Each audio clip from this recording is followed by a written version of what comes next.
Bonjour Laetitia, bonjour Eve. Laetitia, tu fais partie de la liste des 30 Under 30 2024 qui a été publiée il y a quelques jours. Et merci pour ça. Tu es à la tête de Greenly. Est-ce que tu peux nous parler un peu de Greenly? Bien sûr. Alors Greenly, c'est le leader mondial de la gestion de carbone. On accompagne les entreprises de toute taille à mesurer et réduire leurs émissions de CO2. Et depuis quand ça a été lancé? Alors ça a été lancé en 2019, mais pas du tout sur la même mission. Donc ils ont commencé sur le bilan d'émissions carbone à partir de 2021, donc il y a maintenant 3 ans. Et moi je les ai rejoints il y a 2 ans. En tant que DG? Alors je suis arrivée en tant que Chief of Staff et je suis passée ensuite directrice générale. On peut parler de comment on en est arrivé là. Au début c'était un peu une petite start-up et ils avaient besoin de quelqu'un qui ait cette capacité de structuration pour en faire la grosse boîte que Greenly mérite d'être. Et justement toi qui viens de la banque d'affaires à la base, c'est un défi qui était intéressant de quitter les banques d'affaires pour une start-up. Alors en effet, moi j'ai commencé ma carrière en banque d'affaires, donc j'accompagnais des entrepreneurs très inspirants sur leur levée de fonds, leur entrée en bourse, leurs opérations de fusion-acquisition.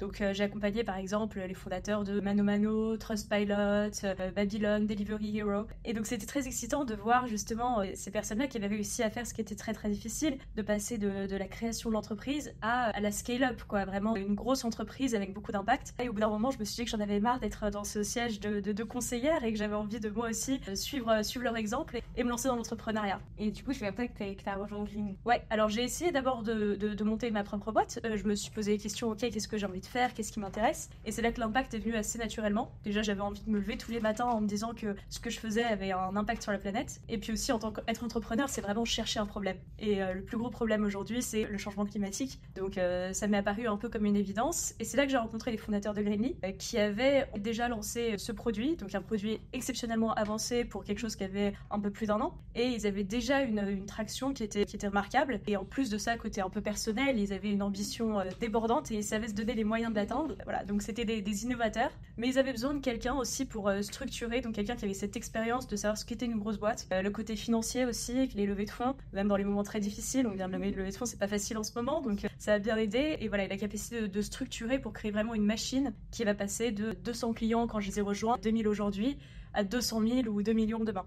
Aujourd'hui, vous accompagnez plus de 2000 entreprises. Quels sont tes plus grands défis au sein de l'entreprise? Quels sont tes plus gros challenges? Alors, c'est pas la même chose d'être une petite start-up où on est 30 autour d'une table et on peut tous se parler, prendre des décisions rapidement, que d'avoir une grosse machine avec aujourd'hui 180 employés et 2000 clients à servir avec autant de problèmes qui peuvent surgir lorsqu'il y a des soucis. Donc, les gros challenges, c'est vraiment de préparer tous les processus internes qui font que tout ce qu'on fait, on peut le faire. Ça, c'est le gros challenge. Il y a le challenge technologique, d'être toujours à la pointe, de proposer à nos clients les meilleures solutions pour leurs problèmes. Puis ensuite, il y a le problème de trouver les bonnes personnes pour nous accompagner, où on a la chance d'avoir 180 collaborateurs incroyables chez Greenly qui sont passionnés, qui se donnent au quotidien. Et attirer et retenir ces talents, c'est vraiment ce qui fait toute la différence dans une entreprise. Vous êtes, tu l'as dit, 180 collaborateurs au sein de Greenly. Où vous êtes situé donc en France, évidemment, mais aussi à l'international. Où vous vous situez? Alors, on est majoritairement en France, mais on a un bureau aux États-Unis et un à Londres, avec surtout des équipes commerciales. On a en fait un grand avantage d'être français, parce que y a des très très bonnes écoles sur l'environnement en France. Donc on a des ingénieurs climat, mais aussi des ingénieurs techniques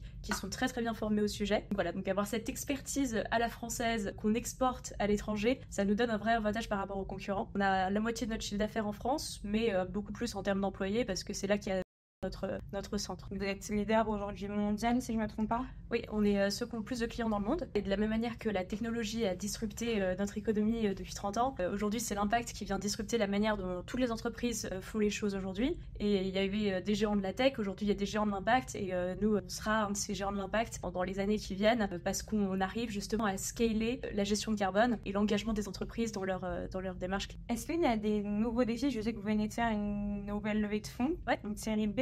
Ouais, exactement. Pas. À quoi va vous servir justement cette levée de fonds? Quels sont les buts que vous avez chez Greenly avec cette levée de fonds? Alors nous, notre objectif, c'est d'atteindre 1 milliard de tonnes sous gestion de CO2. L'idée, c'est vraiment d'aller convaincre et d'aller évangéliser le plus en plus de clients dans plusieurs géographies. Donc on va s'attaquer notamment à l'Europe, où il y a beaucoup de réglementations qui poussent les entreprises, mais il faut leur donner les solutions pour qu'elles puissent suivre ces réglementations. Et on va beaucoup investir dans le produit, parce qu'il y a l'empreinte carbone de l'entreprise globale, mais il y a aussi l'empreinte carbone du produit, et il y a aussi l'empreinte carbone, il y a toutes les réglementations, la compliance, etc. Donc il y a beaucoup de choses différentes dans le carbone et on essaye d'être vraiment à la pointe de tout ça et de proposer les bonnes solutions pour les entreprises. Super. Est-ce que, en tant que jeune chef d'entreprise, tu as des défis pour toi-même, des challenges à relever? J'ai l'impression d'être celle vers qui viennent tous les problèmes de l'entreprise. Donc moi j'adore, ça me stimule, ça me donne envie, je me sens utile. On a des très bons leaders dans l'entreprise sur chacun des sujets. Et moi mon rôle c'est un peu de faire en sorte qu'ils travaillent ensemble, que l'organisation les aide à grandir eux-mêmes et à faire grandir leur département. Et c'est ça qui me motive, c'est de me dire que je les aide à mieux faire leur travail et à mieux délivrer vers cet objectif. Alors, il y a quelques années, en 2022, l'un des fondateurs de Greenly a été nommé Under 30. Aujourd'hui, c'est toi. Oui. Aujourd'hui, c'est toi. Est-ce que tu peux nous dire pourquoi tu as participé, comment tu as connu le classement aussi, et qu'est-ce que ça t'a fait de voir ta tête dans ce magazine il y a quelques jours?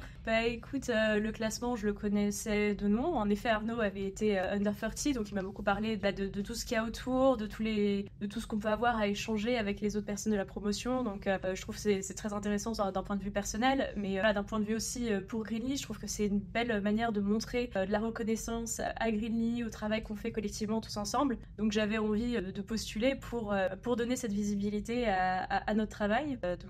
Pourquoi j'ai postulé et ensuite ma réaction d'avoir été sélectionnée. On est super contents, c'est vraiment une très belle reconnaissance. Donc merci Forbes de nous avoir donné cette visibilité. Ça montre aussi l'importance de la gestion carbone pour les entreprises, que ce sujet-là soit mis en lumière. C'est très encourageant pour le marché et pour la planète.